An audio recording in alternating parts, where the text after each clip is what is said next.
My name is Christy Busby, and you are about to listen to the next episode of my podcast called F.A.T.E, From Atheism to Enlightenment. So come on in, join me. We're going to talk about it all, from atheism to enlightenment.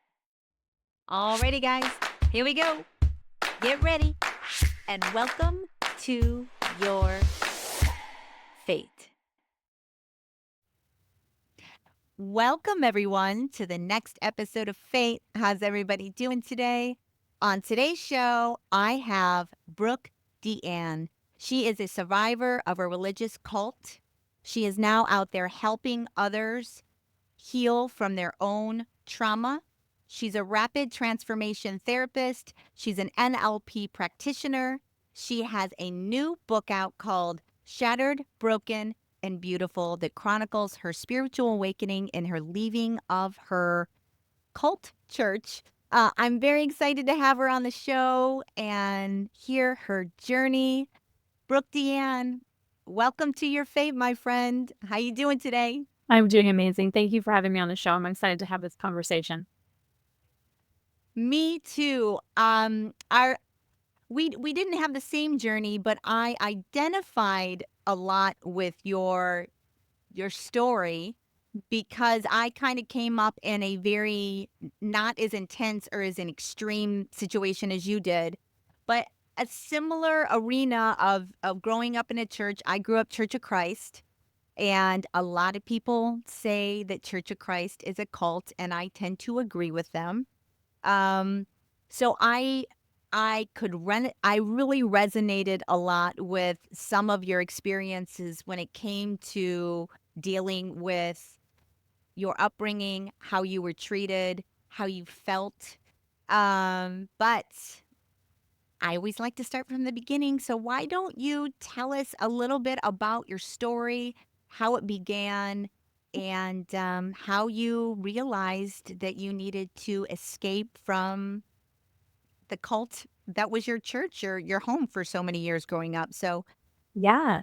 You gave me a great lead in, so thank you for that. I appreciate it. Obviously, I was born into this. I'm a third generation, Jehovah's Witness, now ex-Jehovah's Witness. And it was very instilled in me from birth who I was meant to be, how I was meant to act, what my belief system was. I didn't really have a choice. And as a child, you don't think anything different, right? You trust your parents. You think that your parents are giving you the right information, and they thought they were giving me the right information, right? It was all they also ever knew. So it's about being able to see that growing up this way, didn't know anything different. So it's not surprising that I stayed in the cult for as long as I did. I mean, I didn't leave until 2017. So I was almost in for 36 years of my life. So that's a long period of time to have a lot of indoctrination, a lot of programming, a belief system. And as I grew up in this system, you really were expected to continue to strive to always do better. So I always felt like you were not enough as well. My father kind of made me feel that way as well. He was very narcissistic, and he wanted to present the family to be the best spiritual example. So I played the part. And if I didn't play the part, as I grew older and I became more rebellious and I wanted to kind of break free out of this like mold and or cage that they were trying to keep me in, that rebellion like made my father furious because he wanted to control. And so that led me to want to kind of break out of that mold. And it really got me trapped into an abusive relationship. It was like a carbon copy of my father. And I stayed in that for 17 years. So it just kind of shows a little bit about the fact that, our upbringing really molds us into who we are today and can keep us in relationships that we don't belong in. And, this is the part of the story, that obviously that you read it, that I like to emphasize for people because sometimes we don't know what we don't know. And it's about being curious and seeing, okay, what's not working in my life and why? 100. Another thing that I found, just talking about church in general, the the judgment that you had to undergo, not only from your peers within the church, from the elders that were there, that were in the church, but from your own parents. Your own parents were so programmed, they were never going to give it up, ever. Mhm. And I think that's what struck me most, is that I felt when I read your story that, and I guess people are told this, that even their own child, I felt that the church became was before you. That's, the church was before their own children. Your happiness, how you felt about yourself, none of that mattered. It felt to me when I was reading the book that, yeah, and it's one of the things that I kind of got lucky with my parents, a little luckier, because my mom kind of pumped the brakes on Mhm. that kind of overwhelmingly judgment. She grew up under my grandmother, who was extremely religious, who was all hellfire brimstone. Same fear of having others judge us in the church if we weren't sitting in the pews on Sunday. Mhm. All the time, my mom was faking sick on Sundays.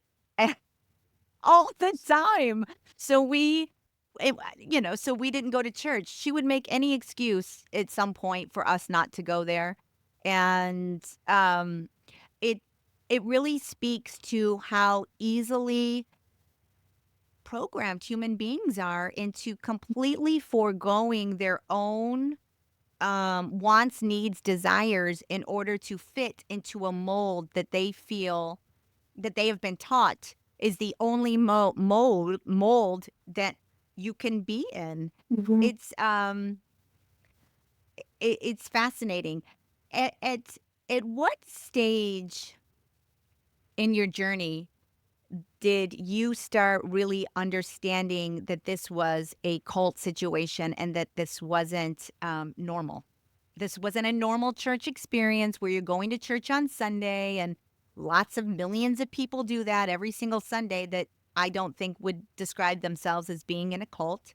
What made your experience different than others? So, I always had these little feelings, even as I grew up, I had questions. I always kind of like was like, these things don't really make sense.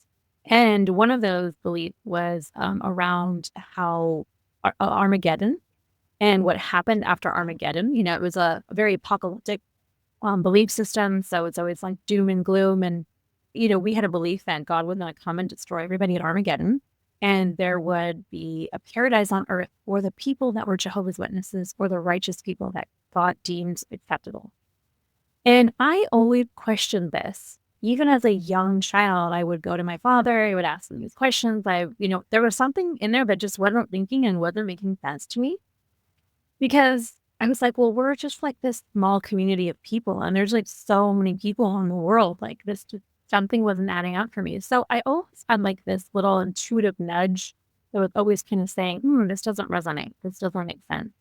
But I didn't actually break free until my then husband came to me and expressed to me all the things that he had discovered about the cult and all of the untruths and the things that we had been taught were actually so profoundly wrong historically. Like he had done deep research historically about the origins of Jehovah's Witnesses, the biblical texts that they were kind of stating that was truth, but actually they just kind of misinterpreted and made fit into their doctrine. And Yeah. then he explained to me that he found a slew of child sex abuse cases that had been covered up for over 50 years from the Jehovah's Witnesses. And I mean, this is no surprise. It's all over the internet. In 2016, the Australia Royal Commission really showed this fully, like you can watch it online right now on YouTube, of these sex abuse cases that were being covered up by the witnesses. And the people that lead the witnesses were actually lying from the stand. And so when he showed me these things and I began to look at these things, I reacted just like I had been programmed to. I told him that he had been possessed. and there was something wrong with him. He was crazy. He had lost his mind. And it's like, you need to go to the elders. You need help. You need healing. Like I was literally just doing everything that I've been programmed to do as a Jehovah's Witness. And he kept telling me, no, just you gotta look, you gotta look, you gotta keep digging.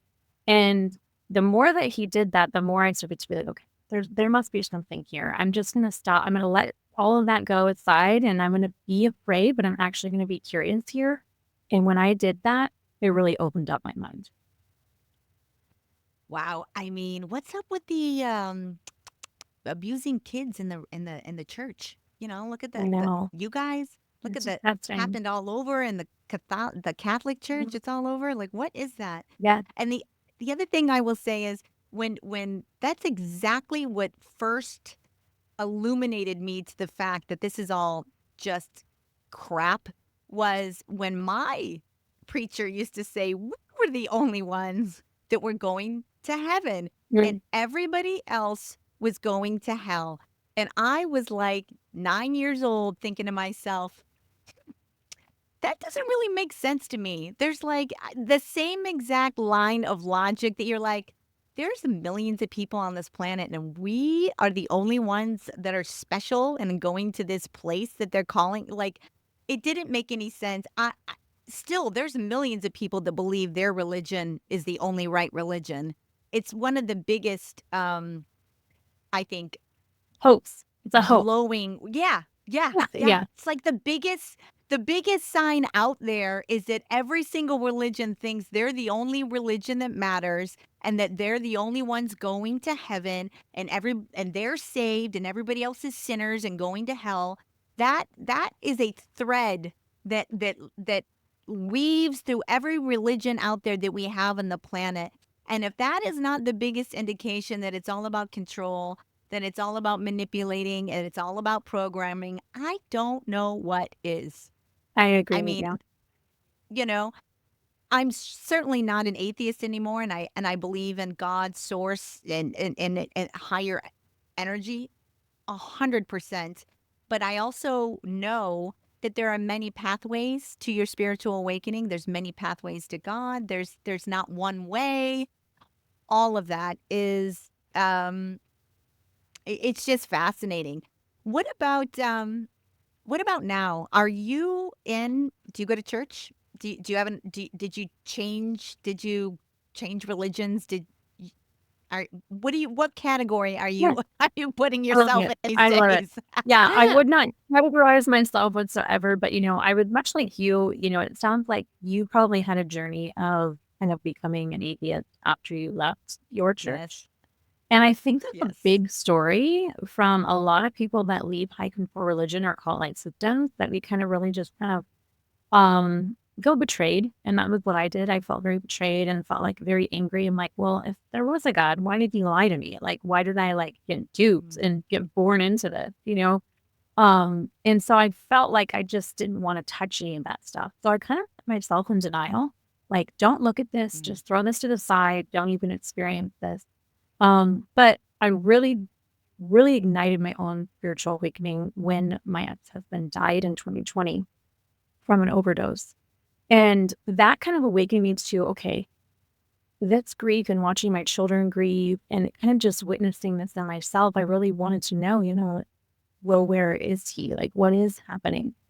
And I wanted to know more. It left me with so many questions that I still was like, well, I had this full belief system and I completely wiped it out. Now I don't know what to believe.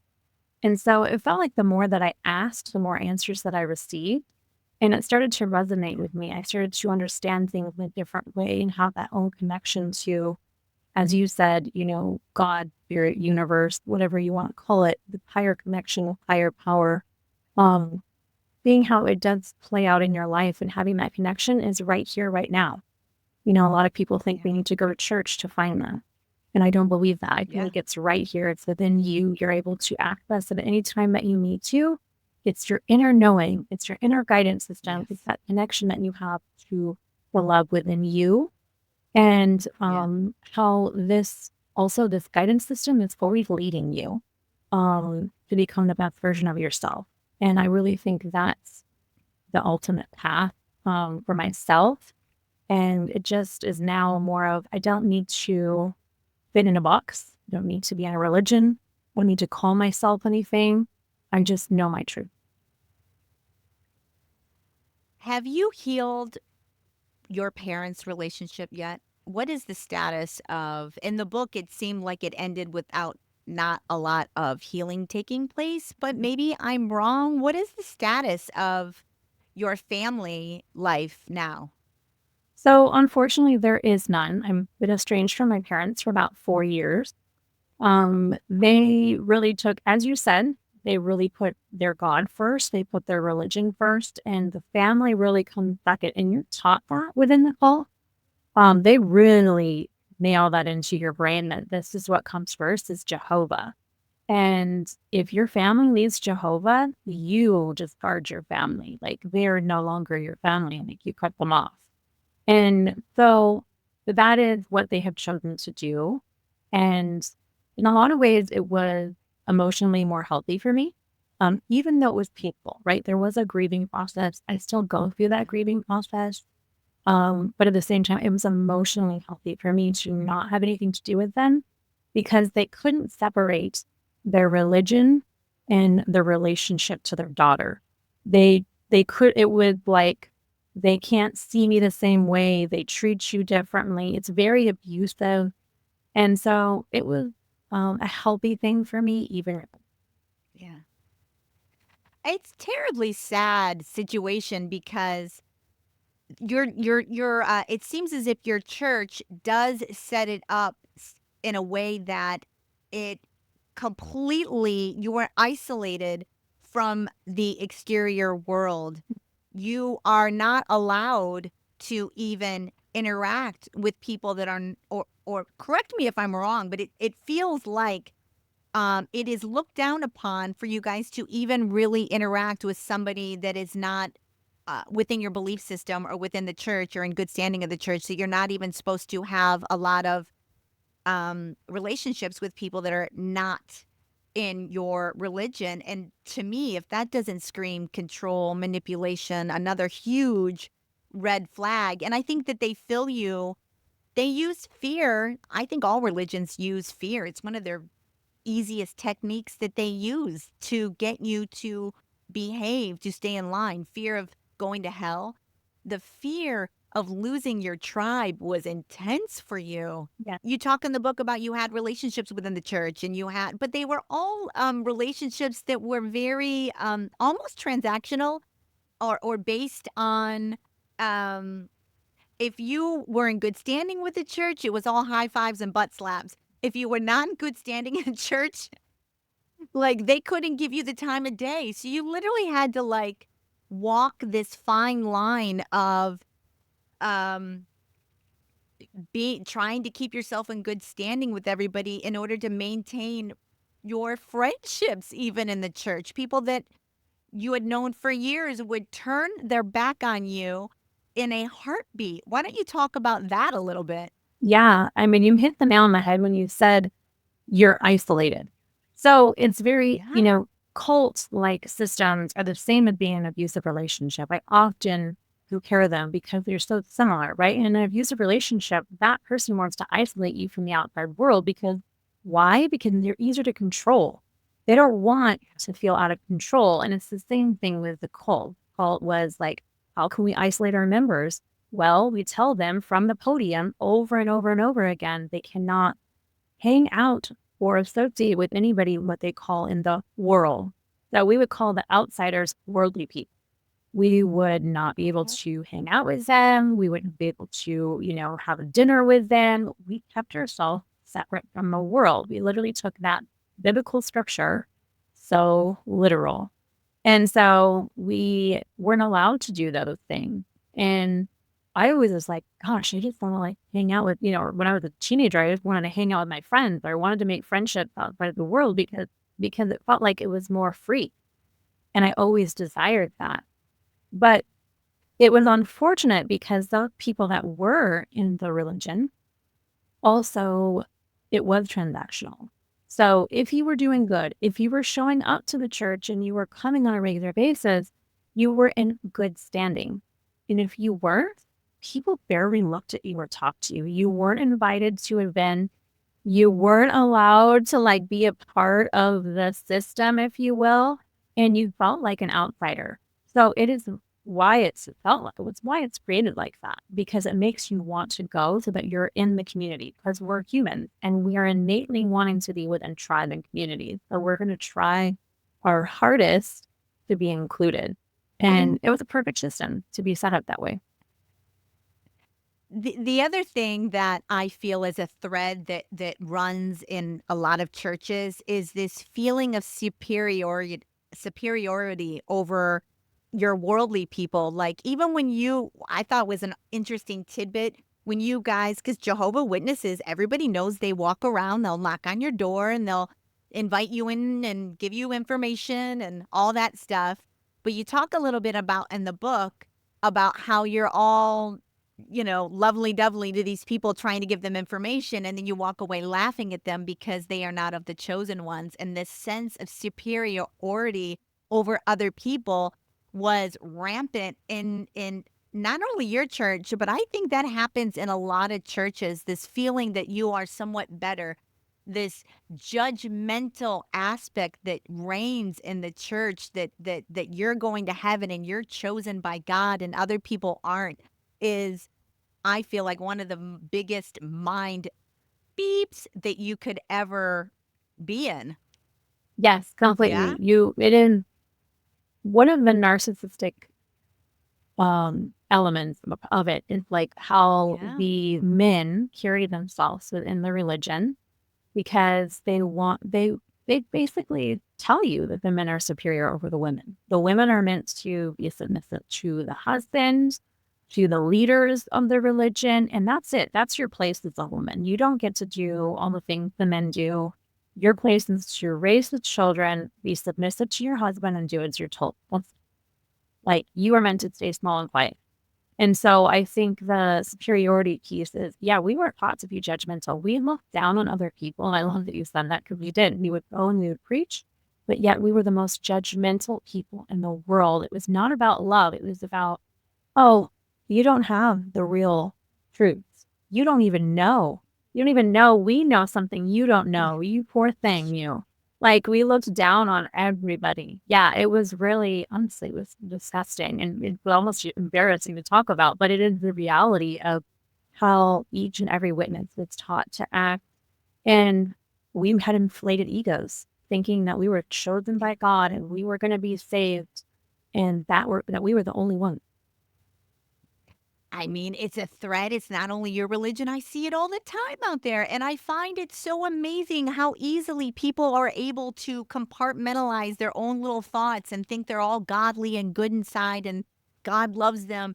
And yet they're the most horrifying, judgmental, will crucify your ass if you don't belong to their church. Like, those two pieces don't really, nobody seems to be able to understand that there's no alignment there with being a good holy person, and then on the other side of the coin, Yeah. just land, it's just, it's cognitive dissonance at its finest, ladies and gentlemen, Yep. like, and it always amazed me how little people were even, they don't see it in themselves. I used to see it in my own sister all the time. My sister would say all these, like, words that she felt like she was such a loving and not judgmental person. She was very much in the Church of the Christ.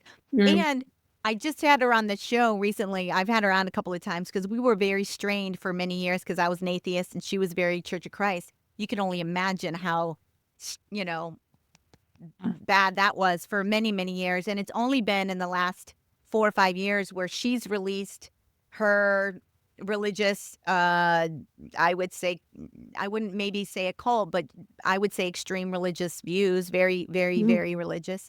And I've stepped into my spirituality and I've completely transformed. But I've been seeing it my whole life within the church dynamic, this ability to say something and truly believe it and then act the entirely opposite of what you think you are. It is remarkable. I've seen it my whole life, and I'm always like, what is like to be in your brain? Because, like, I don't get it, man. The other thing that I totally align with you, and one of the many reasons why I push back on the church is this male dominance thing that happens in the church. Women can't lead song, women can't be elders, women can't give communion, women can't be the preachers, women have to be subservient to men. That is, I think, one of the most detrimental things out there about religion to this day. And that also exists in many religions out there, this dominance of the male patriarchy. I think that's heading towards the dustbin of humanity, in my opinion. I don't think they're trying to make a comeback. I know. Like, I'm I hopeful. don't think we're never going to be able to like put the cork back in the bottle. Women are out. We're here. We're Mhm. not going anywhere, you know? I agree. Um, let's talk a little bit about how you were able to heal from this experience and what your journey for spiritual awakening was. Yeah, of course. Obviously, I'm still on that healing journey. I don't think that ever ends. Yeah, It's always just agreed. more evolving. But I really realized when I left my abusive relationship, when I left the cult, I immediately knew I needed help. I had extreme anxiety. I was diagnosed with complex PTSD. I was just barely like hanging on by a thread because I was just really struggling. I'd lost my whole identity. I lost everything I'd ever known. And it was just, I was struggling. So I got therapy. I began that process. And while it was helping me, I really felt like traditional talk therapy was kind of just like hitting my head up against a wall. It was like, okay, I'm not really going anywhere with this. Like you're giving some tools, but I was really, really struggling. And then when my ex died, that's when it really kind of ignited me even more. Like, okay, I really need to dive into this. I need to find the tools that are going to really help support me through this process. And that's when I just felt like the teachers and the mentors kind of showed up in my world. And it was other modalities than just traditional talk therapy. It was hypnotherapy, what I do, RTT. It was Reiki, it was somatic experiencing, it was psychedelics. It was all of these things that were helping me to access a different version of myself and really remove like all the masks I had worn throughout the years, and feeling small because, if anyone has been abused for many, many years, the one thing is your body keeps the score. Like it remembers every moment of fear, every time you were hit, every time that you were treated wrong, and it holds on to all of that. And so I just felt myself always kind of living in the past, even in the present moment. I would think something was happening in my reality, but it was really something from the past that was just being triggered. And if anybody has lived in that, they understand the fear and the anxiety that rises and knows that this is uncomfortable and there's something here I need to dig deeper. And so I just kind of continued to do that inner work. And it has helped me to become more present, to be able to really hold space for people and Yeah. help them in their own suffering. I feel like I walked that path of pain to be able to help people to kind of get there in a quicker, faster way so they didn't have to fuck. I often say on this show that most everyone has to be shaken to awaken, Mhm. go through some sort of traumatic event that is able to unlock your pre programmed mind and expand your consciousness and allow you to grow. And unfortunately, it seems like for the human condition, growth is painful. Yes, it is. You know, growing is painful. I have a similar, shakening. Mine wasn't through a religious cult and abusive relationships. Mine was a health crisis, but it allows you to start expanding your mind. I too went on plant medicine journeys and got Mhm. into energy healing, and it opens yourself up to understanding we are more than we think we are. There is more going on than we think, that we are very much programmed from the time we're very young to believe certain things that just aren't true. And we're not nearly as limited in our capacity as we're taught we are. And as I'm still healing and growing and expanding and doing the whole thing. And this podcast has been a true gift for me because it has allowed me to really talk to the most interesting people and learn so much about spirituality and just expand my mind. And I'm hoping I'm doing it for other people out there, you know. But it really has been such a gift to be able to talk to people about their own spiritual awakenings. And almost everybody has this traumatic event that ignites their moments where they start searching for more than what we think we are. And once you start searching, I think the universe kind of like says yes, and things come into your life, people come into your life. Like you said, mentors come into your life. I think when you align with that kind of thought intention, the universe says yes. Let's go. Let's do it. Um let's see. So what are you doing now to help people deal with their own religious trauma? Lots of people out there have religious trauma, Mhm. um, relationship trauma. There's all kinds of emotional issues that people are dealing with, especially in today's climate. And even the cult thing, you can make an argument that there's a cult thing happening in our society that you could make that argument. But what are you doing to help people heal? Yes. So I do a lot of deep work with women and men one on one with RTT therapy, which is accessing the subconscious mind through hypnotherapy. I'm trauma informed, so I'm a trauma coach, but I really help people to access, what is keeping them stuck? What in the past has hurt them, wounded them, whether it be their family, their upbringing, traumatic events, relationship, or religion that has caused them to disconnect from themselves. So I do it from a very holistic approach. I always say it's like mind, body, spirit. We got to start from the foundation. Where's your nervous system on?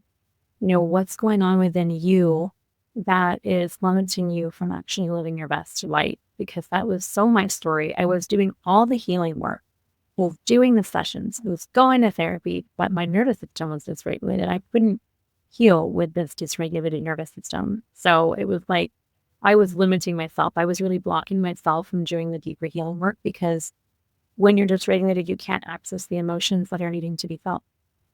You end up Yeah. bypassing them or avoiding them or, completely deterring yourself from actually doing more real deeper healing. And so my work Yeah. is not, I don't like to, it's not surface work. This is deep foundational shadow work where we're going into the depths and we're getting, into the grit of where you are stuck. And Yeah. that's what I really love doing because that's what I had to do for myself. I had to claw myself out. And I want to show everyone how to do that to get to the root cause. And so it is been awful work and it is transformation.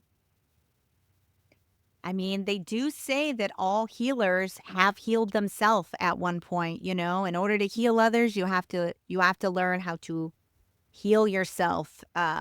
So what about advice for other people that are maybe they wouldn't be maybe they wouldn't call themselves that they're in a cult. Maybe that they are in a situation which I think is just as damaging, where they are living in fear, where they're living in shame, where they're feeling guilty about doing things, where they're seeking approval constantly from a congregation. It's like an abusive relationship, isn't it? But I feel like there's a lot of people out there that feel hopeless, lost, and going back to their abuser for more because they feel this programming, this pull.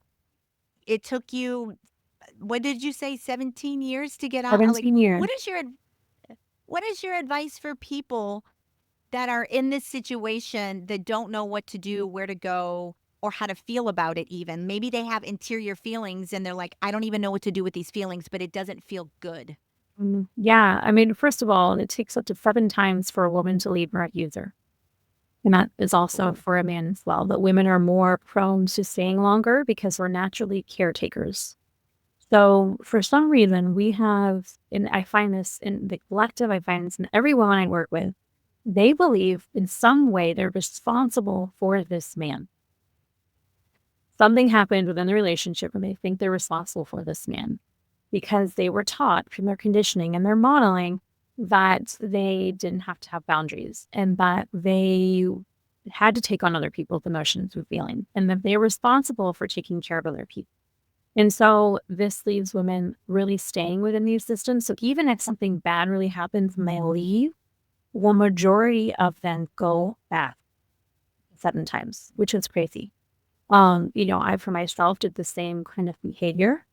And so I just see this in women. So I always tell everyone, get support. Your friends and your family are not your support system. They don't know the logistics or the psychological stuff that happens in these type of relationships. And you need to have someone that knows what is really going on to help you see clearly because you can be very confused. You can feel very torn because what you talked about earlier, the cognitive dissonance that comes up in these type of relationships is so real because you have a belief about the one version of the man that you know, and then you see the other version of the man that you know, and our mind can't hold conflicting beliefs. And so it's really hard to make sense. So I always tell people get support, whether that's me or you find someone and know what they're doing, get the support that you need because I promise you it's going to help you see more clearly and get through what you need to get through. I, Yeah. as a trauma response, didn't go and get support right away. And man, I look back now and I say, oh, wow, I would have had such an easier, I don't know, path if I would have just done that from the Yeah. beginning. So that's why I would give Yeah. everybody that advice. It's at the end of the day, probably everything that was supposed to happen to you Happened. happened exactly the way it was supposed to happen for so many reasons. I look at that as my own experience too. I always think to myself, why did this have to happen to me? And why didn't, because I've had health problems now for a long time. But I really am starting to just surrender to the fact that I must have chose this somewhere in my soul contract, and this is what's supposed to happen to me, and this is why I had my spiritual awakening, and just surrender to the process. At the end of the day, I'm starting to look at my life like this is just, you know, an experience. I am a spiritual being having a human experience, and I try to detach emotionally now from my symptoms, from anything else that's going on, and start asking questions like, what is this trying to teach me? Why is, what is spirit trying to tell me here? And it's how I'm starting to navigate life now with my um, newfound ways of my Mm. new perspectives on spirituality. In your journey, have you honed in on any kind of clairs? Do you have any spidey senses? How did that get any downloads? How is that going for you? I love them. So that all really got ignited actually with my spiritual awakening after my ex-husband died. I really opened up to that completely. And I didn't really know what was happening to me because, again, I came from the belief system that psychic abilities are very demonic, like Satan's work. That's what we're taught in the religion. So Yeah. when that really opened up and I started to have visions, I started to have premonitions, I started to know things before I was supposed to know things. I started to be like, what is happening to me? Like I genuinely felt kind of going a little cuckoo. But at the same time, I was just realizing, okay, something else is going on here. And sure enough, like we talked about, a teacher showed up to teach me these psychic abilities. Because I was also realizing I had mediumship skills. Able to have contact, with the other side and how the other side come through me when I work with people that often happen because it's part of the healing work. It's part of helping people have access to people they've lost and they're grieving and they're, distraught. And that has been the work that I have been doing. So not only am I helping people heal, but I'm also using these gifts to be able to access what this person in particularly is needing. Like, what is their wound? And able to see it and able to know exactly what it is and help them to guide them through the process by using these abilities. That I'm really hoping. I mean, I meditate. I'm working on it, but like I'm really hoping that I at some point my mediumship skills show up. Like I would love to be more have a greater sense of intuition, a stronger sense of intuition. I Mm. do believe that we all have some capacity to tap into that part of ourselves and develop it. And I'm hoping to continue to work on that. And I also believe that the reason why the church thinks it's demonic, even though I feel it's a natural part of who we are, we are eternal beings of light. Of course, we're magic. Of course, we can, speak beyond the veil. I think we're just absolutely 110% um, programmed from the day we're born and we go to school, that imagination that your special friends that kids have when they're growing up are not real. I feel like kids, because they're the freshest off the boat from spirit world, have very much intact spidey senses within that get beat out of them as we get older through schooling, through being scared to say it because people look at you. One of my friends had a near death experience when he was Mm. very young, and he just told me, like, when I started this podcast, and I didn't know it, but he told his parents, and his parents ended up putting him in therapy because what he experienced after an accident. He said, "Hey, look, no, when you die, I was out of my body, I was having this and this." He was emotionally traumatized by it, and instead of getting support, they ended up telling him, he didn't know, you didn't really experience that. No, no, Mm. no. And now he's much older and he understands, I absolutely did experience that. And it's absolutely real. And he's a completely different person based on being able to accept that part of himself, if that makes sense, Completely you makes know? sense. Yeah, it completely makes sense So, because that, in the spiritual awakening process, a lot of people are like, "Oh, that didn't happen to you." But you're like, "Well, no, I know yeah. it. I know it felt real. I know what exactly happened."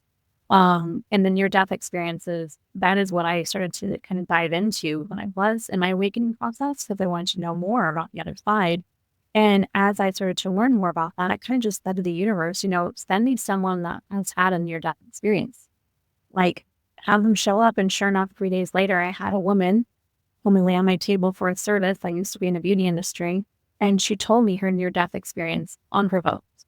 And that's when I knew, okay, I got my answer. I got what I needed to hear and realize that, yes, these experiences are real, and just because we haven't had them doesn't mean that we are meant to judge them or question them. Yeah. Yeah. What do you think are the biggest signs out there that you are in a cult? What do you think are the biggest indications that, some churches are they can be extreme, but I'm not trying to paint every single church out there as a cult, you guys. That's not what I'm doing. But there are um very heavily controlled mechanisms that live in all religions, it feels like. If you had to pinpoint a few things for people that, like, if this is happening, this is happening, and this is happening, you should really start evaluating where you're at and maybe taking steps to get yourself out of it emotionally and psychologically. What would those few things be for people to Yes. ting on? Yes. First of all, and first and foremost, if that religion shuns those that leave, that is the biggest component of a cult-like system. So if anybody ever wants to learn more about cult, there's a man named Stephen Hossain, and he wrote the Cult Mind Control, the BITE model, or cult-like systems, and this is one that's included. So that means, like, if you actually shun people and actually abandon people after they leave, that's actual psychological abuse. So that will be your first indicator that you are in a cult. Your second indicator that you're in a cult is if you are told who you can hang out with, who you can, what you can wear, what you Oh, can yeah. Didn't think. watch. Yeah, what you can watch. These are all control tactics to keep you in a conformed system, right? Because they're wanting you not to look outside of them. They're wanting you to only read their literature, watch their stuff. And so they're trying to limit what you actually have access to. Another component of it is if you are being told that you're the chosen ones, yeah, and there really is, you're being told that you're the chosen one, that this is not love, right? I mean, this is just, you have to like kind of use your critical thinking skills and be like, okay, this sounds really crazy. Like, if you look at it and deep down, you can really say, okay, something's not right here. That would mean that God loves nobody else but this society. It just doesn't make sense. So I think there's a lot of things that, are big red flag, but those first two ones are really big ones because I had talked to so many people that didn't even realize that their quote unquote religion was a cult because of those two characteristics, but then realizing how much harm it did, even though they left, they just didn't know why they left. And it really is kind of this awakening process to realize, okay, I was being mind controlled, I was being brainwashed, and that it wasn't my fault. It just was, and especially if you were born into it. Yeah. I, you know, I, I'm biased. I really am not a fan of organized religion in general. I'm just not. And I know a lot of people out there feel very strongly about their church and they have good community ties there. And I'm certainly not saying that every single church situation is negative or anything, but I do feel that most religions feel like they're the right religion and that there is any other, I mean, look what's going on in our world today with religions. Like, there's more people have died because of their religious beliefs than like, cancer or whatever. Like from the beginning of time, I feel like religion has something that has never brought peace, harmony, love. It's brought a lot of war. I mean, people like to think that Christians are like, oh, God fearing and God loving and, pious people. But like, look at what the Crusades did, like basically the government came along and like, tied people to trees and burned them if you were out healing people in the woods, Mhm.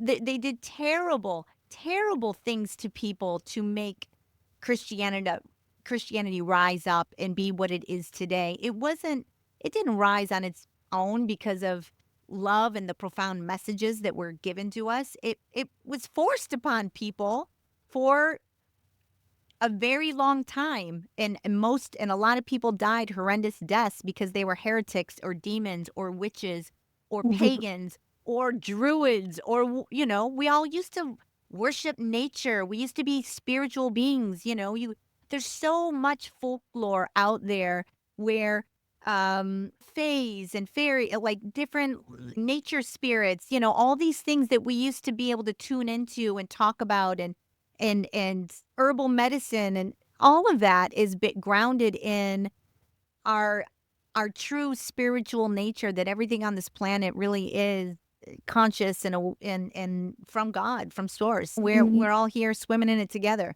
I'm going to add a couple more things for your list that I saw that I like, oh, I'm going to say this. Here's another couple cult warning signs, folks. The leader is always right. Criticism or questioning the leader is seen as persecution and attack of the leader. Um, you weigh in anytime you want. Anything the leader does is justifiable, no matter how harmful it is. Um, Followers obsess over the leader and the group, resulting in the exclusion of all other consideration. There's another one. The leader, group, and those they endorse are the exclusive source of truth. Mhm. No other sources are acceptable or credible. What do you think about that? Those are all perfect and exactly true. Yeah. Because you're right. They are always right. We weren't allowed to question anything. And if we did, we Yeah. were disciplined. We were disciplined if we had questions. And we definitely were not allowed to do that publicly. we would have been disfellowshipped, which means being outcast from the religion and kind of like having a slap on the wrist and no one can talk to you for a period of time until the elders decide that you can come back in. I have to tell you, that was probably one of the most, um, like, it made me feel the most iggy is like when they would threaten that you would have to go in and sit down with the elders, and then the elders would have a little, Mm. discussion about whether or not you're gonna be ousted or put in the penalty box or whatever they would like to call it, and you'd have to go and it's like you're a child. You were doing this when you were an adult. You were a grown ass woman having to go and sit in front of a panel of men, tell them your innermost whatever was going on, and then they had the power to judge whether you were in or out.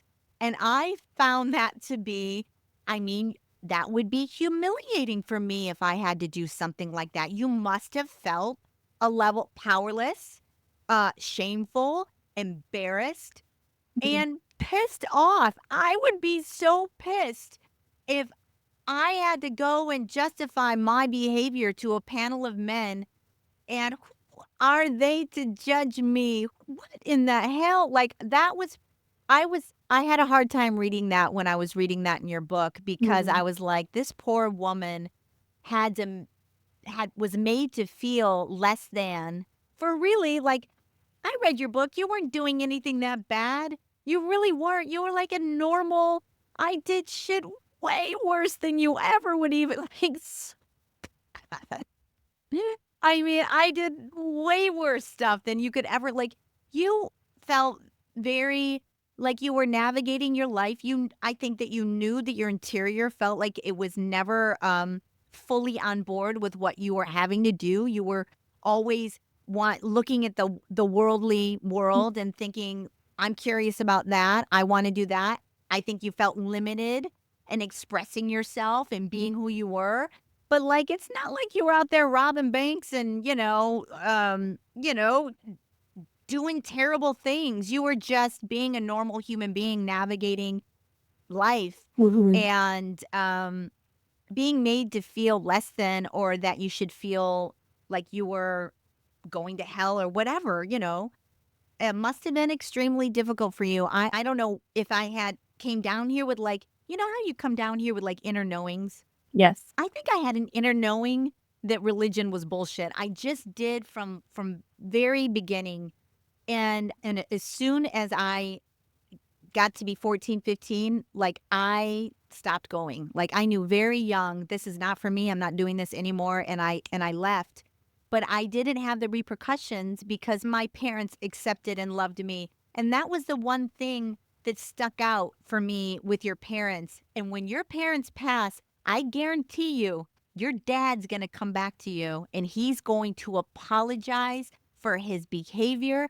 I feel it for you. I know it. Like, you're gonna Mhm. have some sort of I don't you feel that way? Don't you I mean, I do. I was like, "Oh, when they pass, like, Mhm. I have kids, Mhm. it's not hellfire, brimstone, and God definitely isn't standing there at the gates judging people. You can come in and you can't. You weren't good enough." That's not a thing, folks, Yeah, I agree with that you completely. know? I think that's the truth too. I mean, I really, I don't know what to expect, to be honest, or how I will receive that. But I think there is a space to just realize, this is the way it is, and there's a lot of acceptance. I think it's part of the grieving of losing people that are Yeah. still alive and, Yeah. kind of going through those grief cycles. But right now I'm in my acceptance phase, and maybe next Yeah. week I'll be in my anchor phase. I don't know. Like, there's always there's the cycles that you may kind of go through. But I also can see that they believe they have no other choice. They believe it means their life. Mm. And when I look at it from that perspective, I don't make it mean anything about me because it's not me. It's Yeah. not about me. They can't see from anything other than their own perspective.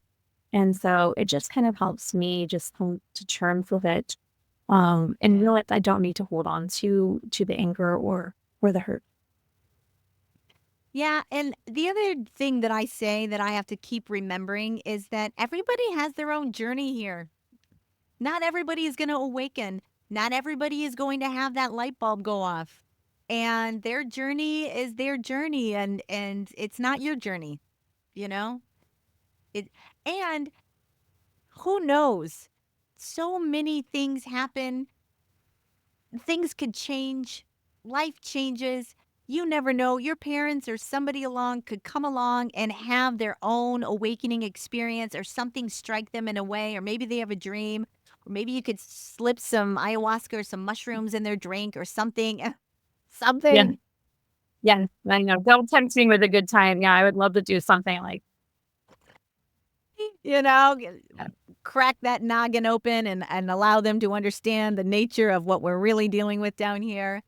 Um, well, Brooke, it was a pleasure, man. Like I wish you nothing but love, light. I'm glad you're out there speaking out about your trauma, helping other people. I think more than ever, people like you need to be out there spreading your love and light and letting people know they're not alone, and that there is life after the church, there's life after an abusive relationship, and that I'm kind of under the impression that a lot of good can come from trauma. Trauma is a lot of growth. It's a lot of inner healing. It can put you on a path that will really illuminate you to who you really are. So experiences are experiences, I'm finding, and that we identify them as good and bad experiences. But a lot of experiences are all just learning, growth, and expansion of our own consciousness down here. And I'm trying very much to understand that myself. I resonate with everything you just It, said. Um, you know, um, how can people contact you if they're in a situation where they are in need of your assistance? Yes, so they can find me on my website, lifecoachinggoddess.com. I'm also on all the social medias as Life Coaching Goddess, and they can reach out to me there. They can book a call, free chats, whatever that is. I'm here to support. And what about your book? When's your book coming out? It's out. It's here. It was It's released. out. Okay, great. Yep, it's March 25th. It was released. It hit #1 bestseller, so I'm very excited about Yeah, that. So, great. yeah. So if anybody wants to go and grab it, they can go grab it on Amazon right now. All right. Well, I will put the link to your book in the show notes. I will put your website information. Say your website again, lifecoachinggoddess.com. Is that what it is? Yeah, that's it. Lifecoachinggoddess.com. All right, guys. Brooke, you keep doing Well, you. I'm so glad you're out there in the world. thank You come you. back anytime, any kind of time you want to talk about religious cults, I'm down. Um, ladies and gentlemen, that is a wrap on this episode of Fate, from Atheism to Enlightenment. Thank you, Brooke, for coming aboard. And we will see you next week, gang, on Fate. Journey well, everybody. Bye bye. And that is a wrap on this episode of Fate, from Atheism to Enlightenment. I want to thank Brooke Deanne for coming on and telling us her story. I think it's an important story. Um, I mean, I don't think I've made any bones about my feelings about organized religion on this show. And I know it's a delicate topic. I know that people are very emotionally connected to their religion. And I know that it can ignite feelings of anger. But at the end of the day, I do feel that some religious experiences are programming for the most part. And I don't think it programs us to be our best selves. It says it does. You know, if you ask any good Christian, I know that they'll think they're God fearing and they're loving and all of those things. But they're only really loving if you believe like they do, if you act like they do, if you have the same values that they do. I've just seen that thread run through every religion out there. They're not this come one, come all, be who you are, will love you no matter what type of places. Not that I've seen, experienced. I'm sure they exist. If you have a church out there that you go to that is an open door policy and doesn't have this incessant need to judge you, um, then good for you. I love that. I love that for you. And I say, continue your journey. And, it's your journey. But I don't find that to be the case in most of the circumstances when it comes to organized religion. I just don't.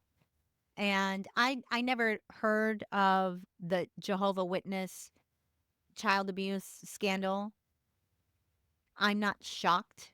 I just feel like, what do they say? Like absolute power corrupts absolutely or something like that. There's a saying. I'm sure you know it better than I. But it's true. And that just isn't with church stuff. That's just in life, too much money, too much fame, too much power.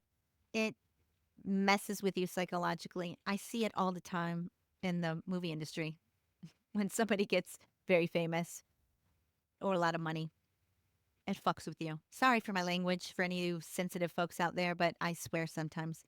Um, so, anyways, I think her story is important. And I think that if you're going to a church that makes you feel ashamed, guilty, um, fearful, like those are all signs that maybe you should start looking at alternative ways to fill that need.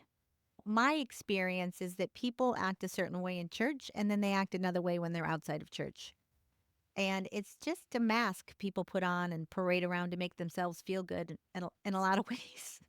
And I hate to say that because I'm judging, myself. I am, but, you know, organized religion is just never going to be my thing. It never was my thing. It never will be my thing. I don't feel the need for that kind of community. I feel like there's so many paths to your own spiritual awakening and realizing who you are, what you're capable of, what this life on the earthly plane is. And it has nothing to do with going and sitting in a pew every Sunday. I'm sorry. I'm sorry, but it doesn't. And that's my journey though. That's my journey. I don't I don't want to wade too far into the religious waters and turn people off the show because I know that everybody has their own opinions.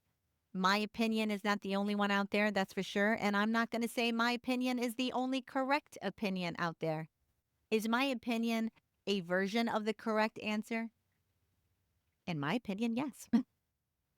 I don't think that your spirituality, being a good person and being an ethical person, having values, having morals, has anything to do with sitting your behind in a pew on a Sunday morning, Sunday afternoon, or a Wednesday night, which is when I would have to go and sit in a church for the most of for my early years of life, 3 times a week. Um, I don't know, gang. I'm really hoping that with this great awakening that I feel is happening all around us now, and people are fed up with our old systems and they're fed up with what we have been taught that life should be and the expectations of what you should live as a life. I feel like a lot of that is getting thrown out and we're recycling into a new way. And part of that puzzle is going to be awakening to who you are and what the real nature of a reality is. And it has much more to do with energy, vibration, intentions, beliefs, and looking within. You're going to find a lot of the answers you seek by looking within. All right, well, the other thing I will say without wading too much into politics is I do feel like cult of personality is happening in America right now. And the divisions that we have in our world, in our country, are divisions that are purposefully put there. And I am hoping that people awaken to it and understand the game of what is afoot and how to play it better. And there is no right on this topic, it's perspective. And being able to have critical thinking skills, to not get so wrapped up in your emotions, and to always filter what's coming in to your brain is something that I cannot express enough the importance of. And that's all I'm going to say about that for right now. I am going to put all of Brooke's information in the show notes. Pick up her book, Shattered, Broken, and Beautiful. It's her journey of escaping her religious cult, her abusive husband, and finding her path, awakening. And, if you like what I'm doing here, if you think I'm offering some good topics, if you're learning, do me a favor. Tell a friend, share, like, subscribe to the show. I love your support in this endeavor. I want to keep doing this as long as I can. I am raising the consciousness of this planet every day. I feel it. And I need your help to continue this journey. So, with that, gang, we will see you next week on Fate, from Atheism to Enlightenment. And welcome to your fate, everyone. See you next week.